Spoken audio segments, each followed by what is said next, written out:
Al Jazeera Podcasts. Today, we're returning to an episode that still echoes loudly, a reminder that technology isn't immune to the inequalities that exist in healthcare.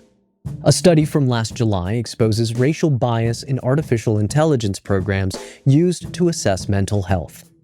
At the same time, surveys reveal deep mistrust in healthcare systems among Black communities, not just in the US, but as part of a broader global conversation about racial bias and medical ethics. Meanwhile, major healthcare programs in the US, like Medicare and Medicaid, are facing historic funding cuts. Just a quick note, this episode is audio only. The context, dates, and titles reflect when this episode was first put together.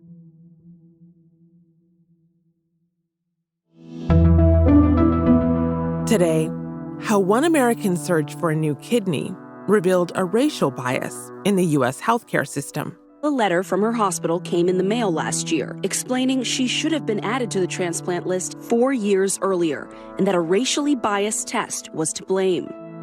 How many lives has this hidden bias already taken?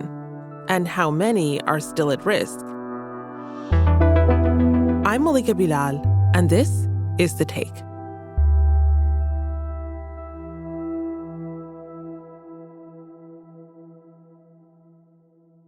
I was a senior in high school, and my school had basically had this policy where every person that was a part of a sports team or trying out for a sports team needed to get a physical. So I went to my primary, and she did a number of tests, including a urinalysis, which basically she saw that I had protein in my urine, which is a silent symptom for kidney disease. That's Jazmin Evans. Now, she's a PhD student of Africology at Temple University. And she knows quite a bit about kidney disease, maybe more than she would like. I am also a kidney health and racial equity advocate within the healthcare system. But back in 2012, when all she wanted was to play sports, she ended up with a hard lesson in kidney health.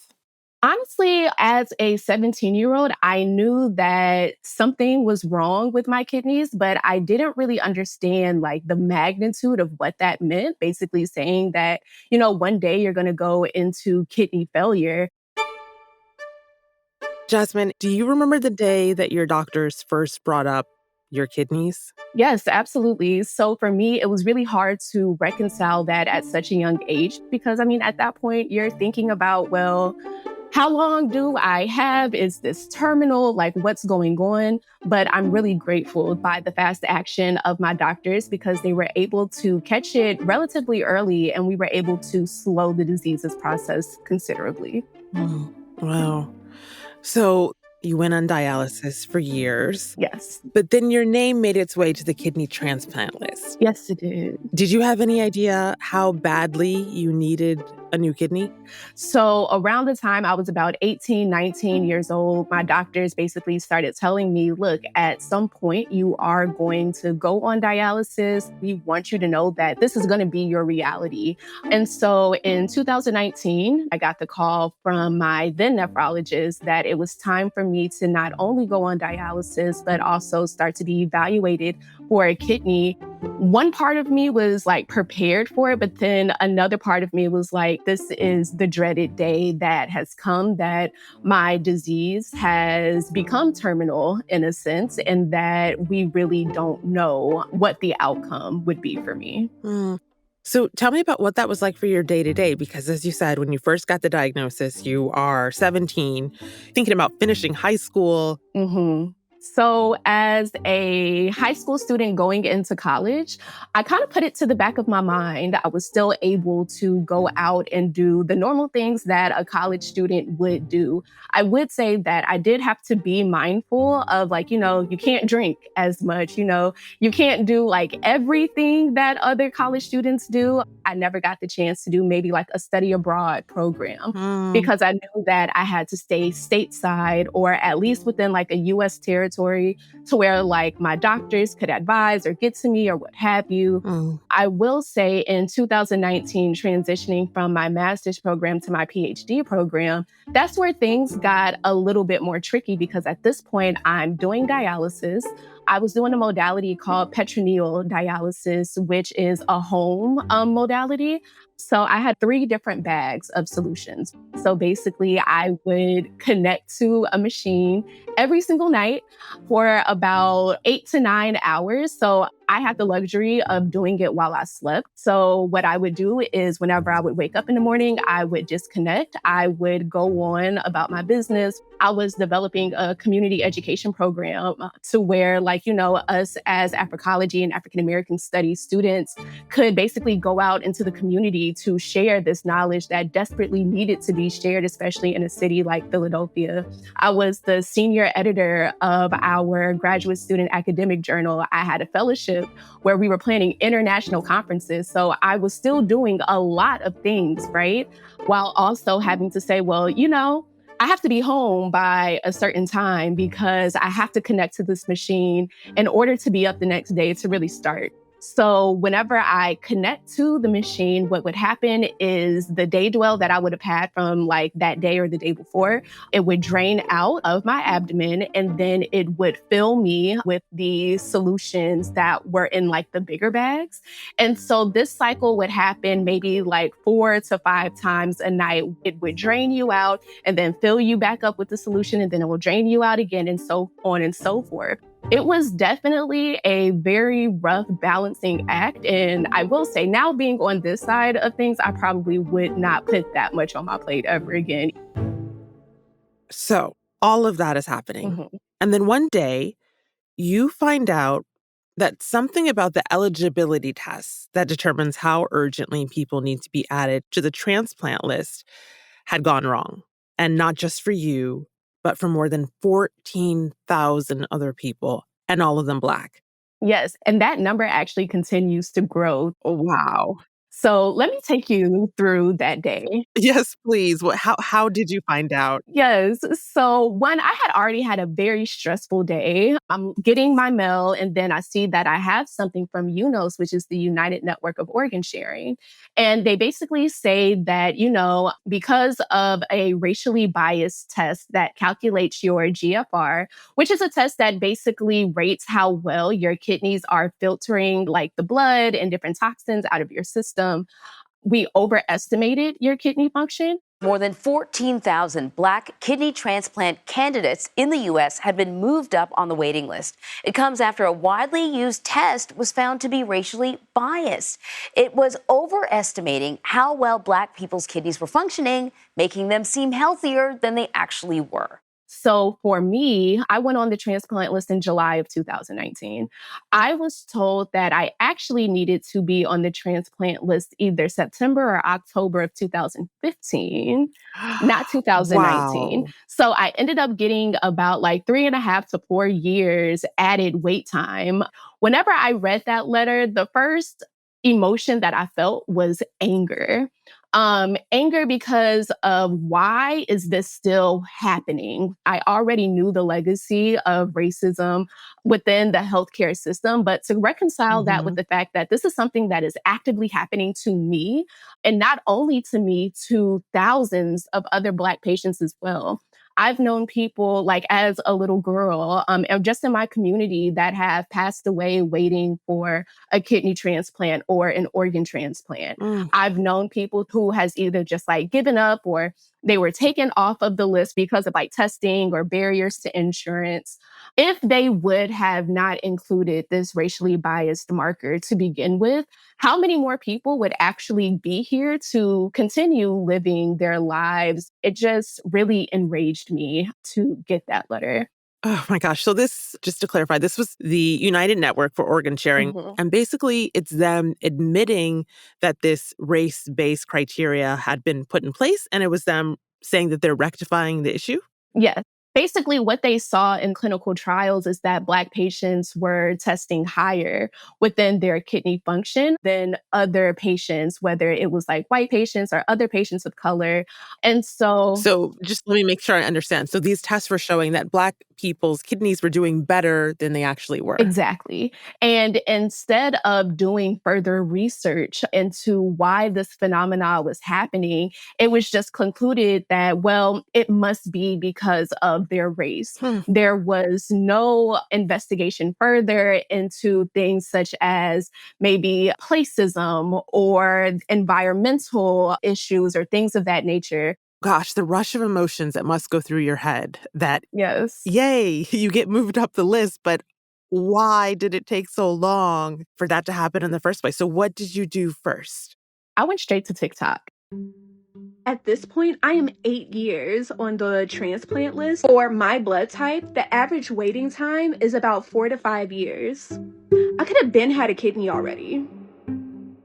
I wanted to first see if anyone else had gotten a letter like this, but also raise awareness to say like, hey, if you haven't received your letter, you need to be talking to your doctors, your transplant centers, and figure out like what this is and if you also are owed time on the waiting list. And that video, I did not expect the kind of like engagement and response that it got. Health reporter Stephanie Salah is here with a Temple student's life-saving mission. She is a special person for sure. The student is all over social media looking for a kidney donor, but she's also sharing her story, educating people, and hoping to save other lives. It went viral. It led to features on Good Morning America, Associated Press, CNN. Mm-hmm. Did you hear from other organ transplant or recipients of organ donations after that TikTok? Yes, absolutely. So I had already started to establish a community of kidney transplant patients, especially like Black and Black women. I saw an increase of patients saying, I advocated for myself and they redid my calculations. I'm higher up on the transplant list. Some have already received their kidneys. Some are still waiting. I'm glad that people are really just taking, the lead within their own healthcare and really fighting for the care that they deserve. After the break, a new kidney and a new life for Jazmin.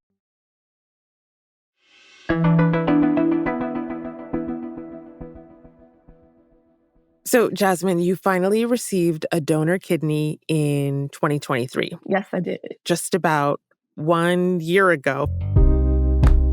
First of all, did you celebrate this year, the 1 year anniversary? What happens on the anniversary of that day? Yes. So my anniversary was actually on the 4th of July. And so my friends affectionately call it J-Day. We went out, I got cheesecake because that's my favorite. And then we went and watched fireworks. It was just a really fun time to be kind of just like appreciated and also to celebrate this new gift of life. How do you feel? How are you doing health-wise? Health-wise, I'm doing great. I have not had any serious issues. My doctors affectionately make the joke that my kidneys are probably working better than theirs. And so I'm really blessed to be on this side of things, especially because there was a long period of time that I didn't know that I would make it to my 1 year anniversary of having a kidney transplant, let alone getting a transplant in general. So I'm really just blessed and grateful to be in this place. Jazmin, you and I know that the discovery of this disparity in kidney patients getting a transplant is just one of the latest in a very long list of other ways that the medical industry has shown to be racially discriminatory. Healthcare workers disbelieve Black women when they express medical needs. There's the underestimating the intensity of Black patients' pain levels. Medical tests still based on the erroneous belief that Black and white people have different physiology. I could go on and on and on. This is what you're doing your PhD research on. Yes. Are things changing? That's a very hard question to ask because the answer is yes and no.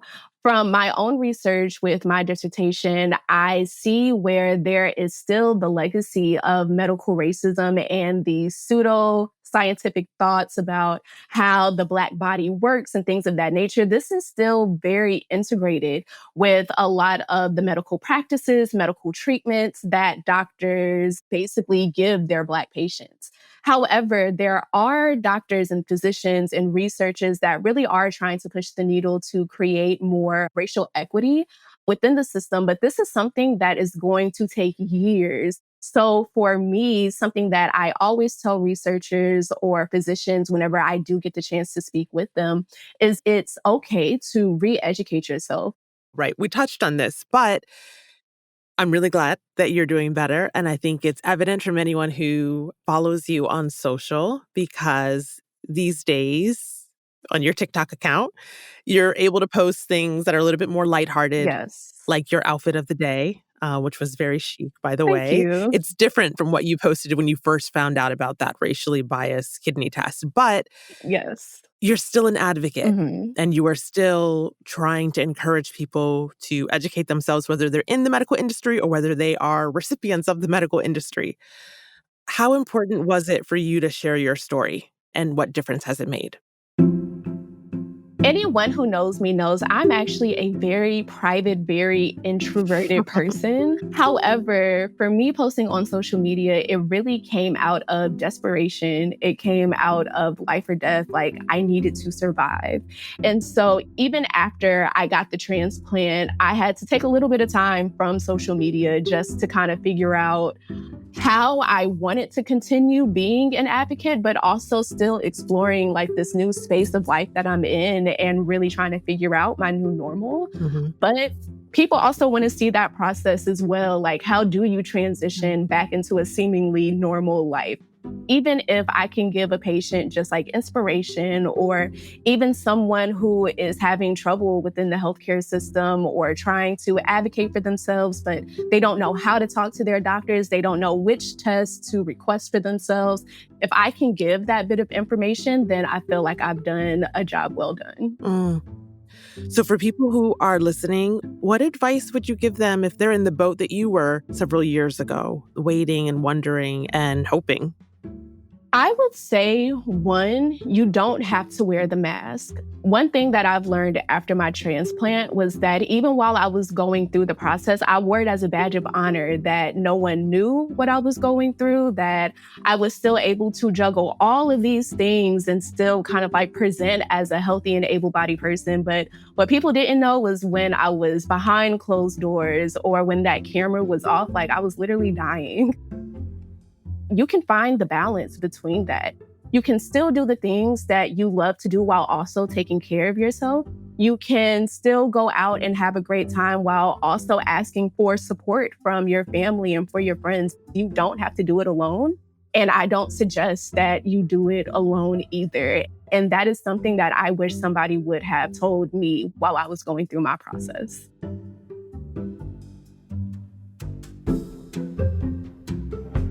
And that's The Take.